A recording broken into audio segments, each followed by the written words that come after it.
least favourite card.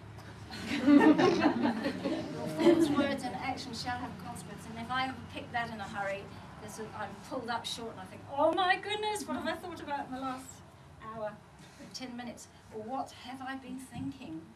Because often it's not quite aligned with the source. And there's a whole chapter on thought forms, which is very potent.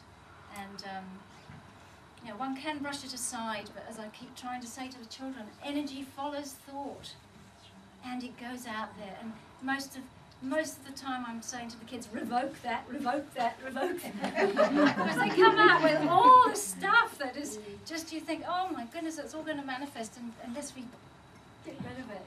So there's an analogy in the book on thought forms. If you imagine you've got a balloon and you have a thought, okay, that's all it is a little thought. And you put that thought in a balloon and you let it go off into the ethers. What have you just sent out? What have you just sent out to the universe? Have you sent out positive energy? Have you sent out negative energy? Because it won't be just your one little balloon going out, there are millions and millions, and the whole area will be filled. So that's the one. Let the deep emotion within you be revealed. So that's another thing.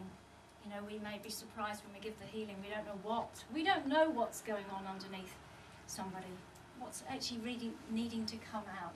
And I'm going to tell you, this is absolutely true. I tell all true stories that happened. In England 20 years ago, I invited a healer, David Cousins, I don't know if anyone's a Welsh healer, to come and give a workshop.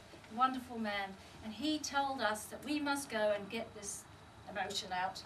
And he said, the best way to do it is go and find a tree and let out your primal scream. Like, let it out really deep within you. Let that go. So the next day, he went home, and a friend and I decided we'd go and do this. We thought we'd better get rid of it.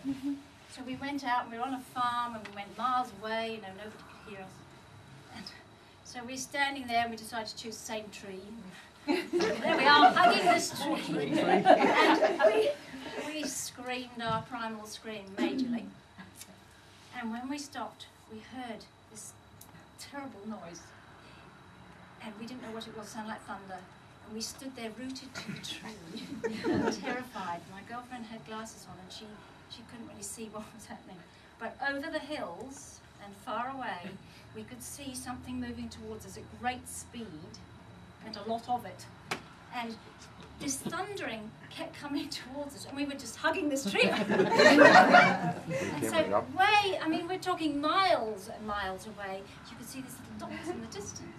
And as it came closer and closer, we were more and more scared, because what was coming towards us were cows charging. And she thought they were bulls. They were hurtling at great speed because they were terrified. You know what? We had connected to the animals. We had brought this privacy. They came to us, they snorted, they hooved, and we were still rooted. There were 40 plus cows surrounding us, and you know how we know there were 40? We were there a long time. We couldn't move, they were so upset with the energy, and we were just... And then finally we thought we'd take one step. And they all came with us, and they all moved the whole time. All these cows moved. And finally we climbed over the fence and just collapsed in the stick. I mean, you know, it was just fear. And we went home, and I was telling my brother and his wife, and my brother's used to all my antics. So he smiled and nodded, you know, like, yeah. My sister-in-law said, now tell me again, why were you screaming at the tree? We were hysterical again. So be wary when you're letting your deep emotion. So set the intent for each day to be lived as your soul truly desires. And if we do that, then we will be guided. We won't be guided mentally, we'll be guided from our soul, and we'll be able to just move forward. And step forward into your power.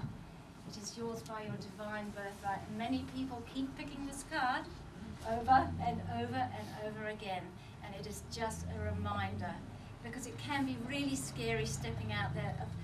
Well, most times it is scary. You're stepping out into the unknown, being in your power. We're not talking about power, we're about power within you, that deep knowing.